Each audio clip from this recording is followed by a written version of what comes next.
कलकत्ता निवासी परमहंस राम कृष्ण देव जी के जगत प्रसिद्ध शिष्य भक्त शिरोमणि स्वामी विवेकानंद जी महाराज के वचन। सत्संग योग भाग 2। विशाल ब्रह्मांड में भी ब्रह्मा हिरणगर्भ अथवा समष्टि महत्व पहले अपने को नाम में और फिर रूप में अर्थात इस दृश्यमान दिखलाई देने वाले जगत के रूप में प्रकट करते हैं। यह व्यक्त और इंद्रिय ग्राह्य जगत ही रूप है। इसकी ओट में अनंत अव्यक्त स्फोट है। स्फोट का अर्थ है संपूर्ण जगत की अभिव्यक्ति का कारण शब्द ब्रह्म। समस्त नाम अर्थात भाव का नित्य समवायी उपादान स्वरूप नित्य स्फोट ही वह शक्ति है जिससे भगवान इस जगत की रचना करते हैं। केवल इतना ही नहीं, भगवान ने पहले अपने को स्फोट रूप में परिणत किया और फिर इस स्थूल दृश्यमान जगत के रूप में। इस स्फोट का एकमात्र वाचक शब्द ओम है। जब यत्न करने पर भी भाव से शब्द को अलग नहीं किया जा सकता, तब इस ओमकार और इस नित्य स्फोट में नित्य संबंध मिलता है। इसलिए यह बात बड़ी सरलता से समझी जा सकती है कि ओमकार रूप संपूर्ण नाम रूप का जनक है। इसी पवित्रतम शब्द ओम से जगत की रचना हुई है। यदि शंका करो कि शब्द और भाव में नित्य संबंध अवश्य है, पर एक भाव के प्रकट करने वाले अनंत शब्द हो सकते हैं, इसलिए संपूर्ण जगत की अभिव्यक्ति के कारण स्वरूप सब भावों को प्रकट करने वाला केवल एक शब्द ओमकार ही है, यह कहना ठीक नहीं। तो उत्तर में कहा जा सकता है कि ओमकार ही इस प्रकार सर्व भाव व्यापी वाचक शब्द है और कोई शब्द इसके समान नहीं है। स्फोट संपूर्ण भावों का उपादान है, फिर वह कोई पूर्ण विकसित भाव नहीं है। यदि भिन्न भिन्न भावों के परस्पर भेद को दूर कर दिया जाए तो यही स्फोट ही शेष रहेगा, और जब किसी वाचक शब्द द्वारा अव्यक्त स्फोट के प्रकाश करने की आवश्यकता होने पर वह उसे इतना स्पष्ट कर देता है कि फिर उसका स्फोट तत्व ही नहीं रह जाता। ऐसी दशा में जिस शब्द द्वारा बहुत ही अल्प परिमाण में विशेष भावापन्न हो और जो यथासंभव उसके स्वरूप को प्रकाशित करे, वही उसका सबकी अपेक्षा प्रकृतवाचक है। ऐसा प्रकृतवाचक शब्द ओमकार केवल ओमकार है, क्योंकि अ उ म एक साथ ओम इस प्रकार उच्चारित होने से सब प्रकार के शब्दों के साधारण वाचक हो सकते हैं और सभी में अन्य अक्षरों की अपेक्षा अल्प विशेषता रखने वाला अक्षर है। इसलिए गीता में श्री कृष्ण ने कहा है, मैं अक्षरों में आकार हूँ। प्रत्येक स्पष्ट उच्चारण किया जाने वाला शब्द मुख में जिह्वा के मूल से लेकर होठों तक स्पर्श करके बोला जाता है। औ का उच्चारण कंठ से होता है। म ओष्ठ शब्दों में अंतिम अक्षर है और उ जिह्वा मूल से आरंभ होकर होठों पर समाप्त होने वाली शक्ति के पूर्ण भाव का द्योतक है। प्रकृति रूप से उच्चारित होने पर यह ओमकार संपूर्ण शब्दोच्चारण व्यापार का सूचक है और किसी शब्द में यह शक्ति नहीं है। इसलिए ओमकार ही स्फोट का ठीक उपयोगी वाचक है और स्फोट ओमकार का प्रकृतिक वाच्य और वाचक अलग नहीं हो सकते। इसलिए ओम और स्फोट एक ही पदार्थ है। स्फोट व्यक्त जगत का सूक्ष्मतम अंश है, ईश्वर का अत्यंत निकटवर्ती और ईश्वरीय ज्ञान का प्रथम प्रकाश है। इसलिए ओमकार ईश्वर का प्रकृतवाचक है। जिस प्रकार एक अखंड और सच्चिदानंद ब्रह्म को अपूर्व जीवात्मा विशेष भाव और विशेष गुण वाले रूप में देखते हैं, उसी प्रकार साधक इस देह रूप जगत को भी मनोभाव के अनुसार भिन्न भिन्न रूप में पाते हैं।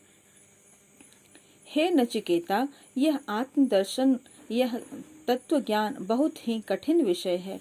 यह मार्ग बहुत विस्तृत है। निश्चित स्थान पर पहुंचना कोई आसान काम नहीं। जिन्हें बहुत ही सूक्ष्म दृष्टि मिली है, केवल वे ही उसका दर्शन कर पाते हैं, वे ही उसको समझते हैं। परंतु इसमें निराश होने की बात नहीं। उठो, जागो और कर्म निरत हो। जब तक लक्ष्य पर न पहुंच सको, अपने उद्योग में शिथिलता मत आने दो। तत्ववेत्ताओं का मत है कि यह मार्ग इतना कठिन है कि इस पर चलना छुरे की धार पर चलने के समान है। जो हर तरह की विषय वासना, रूप, रस और स्पर्श से परे है, जो सदा समान अवस्था में रहता है, जो आदि अंत से रहित है, जो अभेद और अखंड है, साथ ही बुद्धि के द्वारा भी गम्य नहीं है, उसी को, केवल उस सर्वनियंता को हृदयंगम करके मनुष्य मृत्यु के मुख से अपनी रक्षा कर पाता है। इस प्रकार यम ने नचिकेता को यह लक्ष्य स्थान बताया जिस पर मनुष्य पहुंचना मनुष्य मात्र का कर्तव्य है। यम के इन उपदेशमय वाक्यों से पहली बात जो हमें ज्ञात होती है वह यह है कि जन्म, मृत्यु, दुख, क्लेश तथा मन को चंचल करने वाले अन्यान्य विषयों पर जिनकी संसार में हमें सामना करना पड़ता है, सत्य का ज्ञान प्राप्त करने पर ही विजय मिल सकती है। सत्य क्या है? जो सदा एक रूप में ही रहता है, जिसमें किसी प्रकार का परिवर्तन नहीं होता, वह है मनुष्य की आत्मा। बाद को यह बात बताई गई है कि उसे जानना आसान काम नहीं है। जानने का तात्पर्य केवल बौद्धिक ज्ञान से नहीं है। इसकी निष्पत्ति तो तभी हो पाती है जब मनुष्य को सिद्धि मिल जाए। यह बार बार पढ़ चुके हैं कि इस मोक्ष का हमें प्रत्यक्ष ज्ञान अनुभव करना है। उसे हम नेत्रों से नहीं देख पाते। इसका प्रत्यक्ष अनुभव ही मनुष्य ही सूक्ष्म होता है, जिसके द्वारा दीवार तथा पुस्तकें आदि दृष्टिगोचर होती है, वह तो स्थूल है। परंतु वह प्रत्यक्ष जिसके द्वारा सत्य की अनुभूति होती है, उसे बहुत सूक्ष्म होना चाहिए, और वही इस ज्ञान का सारा रहस्य है।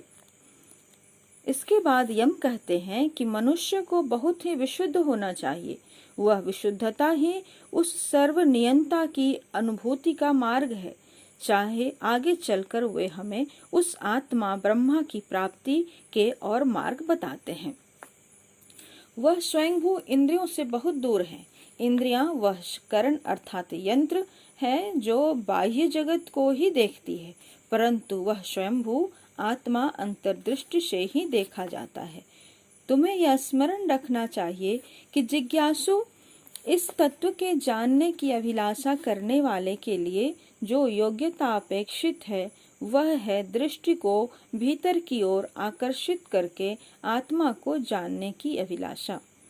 इस प्रकृति में हम जिन मनोहर वस्तुओं को देखते हैं, वे बहुत ही सुंदर हैं, परंतु उनकी ओर अवलोकन करना ईश्वर के दर्शन का मार्ग नहीं है।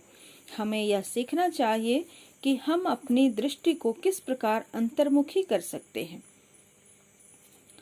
नेत्रों की बाह्य जगत को देखने की अभिलाषा को निवृत्त कर देना चाहिए। जब आप किसी ऐसी सड़क पर जिस पर की भीड़ भाड़ अधिक होती है चलते हैं, तो आपको अपने साथी की बातचीत सुनने में बड़ी कठिनाई पड़ती है। बात यह है कि उस सड़क पर जो इक्के गाड़ियां चलती हैं, उनकी घड़घड़ाहट से वहां बड़ा कोलाहल मच जाता है। वहां इतना कोलाहल होता है कि आपका साथी भी आपकी बातें नहीं सुन पाता। बात यह है कि आपका मन दूर की बातों में लग जाता है और आप अपने पास के आदमी की बात नहीं सुन पाते। ठीक इसी प्रकार हमारे आसपास जो संसार परिव्याप्त है, वह इतना कोलाहल करता है कि मन को बाहर की ओर खींच ले जाता है। तब भला हम आत्मा को कैसे देख सकें? वह तो अंतर्दृष्टि से परिदृशित होता है। उसकी बाहर जाने की प्रवृत्ति रोक दी जानी चाहिए। नेत्रों को अभ्यंतर की ओर फेरने का यही तात्पर्य है। उनकी बहिर्भूत होने की प्रवृत्ति जब जाती रहेगी, तब उनमें केवल उस सर्वनियंता की ही महिमा परिलक्षित हो सकेगी। आत्मा क्या है? हम यह पढ़ चुके हैं कि बुद्धि से भी परे है। साथ ही यह भी पढ़ चुके हैं कि यह आत्मा शाश्वत और सर्वव्यापी है। आत्मा भी निर्लेप और निर्विकार है। उसमें किसी प्रकार का परिवर्तन संभव नहीं है। इस प्रकार विभु सर्वव्यापी जीव केवल एक ही हो सकता है। ऐसे दो जीव नहीं हो सकते जो कि समान रूप से ही सर्वव्यापक हो सके। यह कैसे संभव है? इस तरह की दो सत्ताएं नहीं हो सकती जो अनंत हो। इस बात से यह परिणाम निकलता है कि वास्तव में एक ही आत्मा है और हम, आप तथा समस्त विश्व एक होते हुए भी अनेक रूपों में परिलक्षित होते हैं। जिस तरह एक ही अग्नि संसार में प्रवेश करके अपने आप को ही भिन्न भिन्न मार्गों में व्यक्त करती है, ठीक वैसे ही यह आत्मा प्राणी मात्र की आत्मा होकर अपने आप को विविध आकारों में प्रदर्शित करती है। अब यह प्रश्न उदय होता है कि यदि यह आत्मा निर्दोष और विशुद्ध है और समस्त विश्व की एकमात्र सत्ता है, तो इसके किसी पापी और दुराचारी या धर्मनिष्ठ और सदाचारी शरीर में प्रवेश करने पर इसकी क्या गति होती है? यह निर्विकार किस तरह रह सकती है? प्राणी मात्र के नेत्रों में जो दृष्टि शक्ति है, उसके एकमात्र कारण सूर्य है। किंतु यदि किसी को नेत्र दोष होता है, तो वह अपने उस दोष की छाया सूर्य पर डालने से समर्थ नहीं हो पाता। यदि किसी को पांडु रोग हो गया होता, तो उसे सारी वस्तुएं पीली ही पीली दृष्टिगोचर होती। उस व्यक्ति की भी दृष्टि शक्ति के कारण सूर्य ही, किंतु उनके नेत्रों में हर एक वस्तु को पीली देखने का जो गुण है, वह सूर्य को तो नहीं स्पर्श कर पाता। इसी तरह यह एकमात्र जीवात्मा प्रत्येक प्राणी के शरीर में व्याप्त रहकर भी बाहर की पवित्रता या अपवित्रता के संस्पर्श से बचा रहता है। यह क्षणभंगुर संसार में उस सनातन को जानता है। इस क्षणभंगुर संसार में जो उस सनातन को जानता है, इस अचेतन जगत में जो उस एक चेतन को समझता है, वह बहुतत्वमय ब्रह्मांड में जो उस एक रूप को जानता है और उसे अपने अंतःकरण में देखता है, वही उस चिरनंदन परमानंद का अधिकारी होता है, दूसरा नहीं। जहाँ सूर्य नहीं प्रकाशित होते, चंद्रमा, तारागण तथा विद्युत की भी प्रभा नहीं दिखाई पड़ती, फिर भला अग्निशिखा का पूछना ही क्या।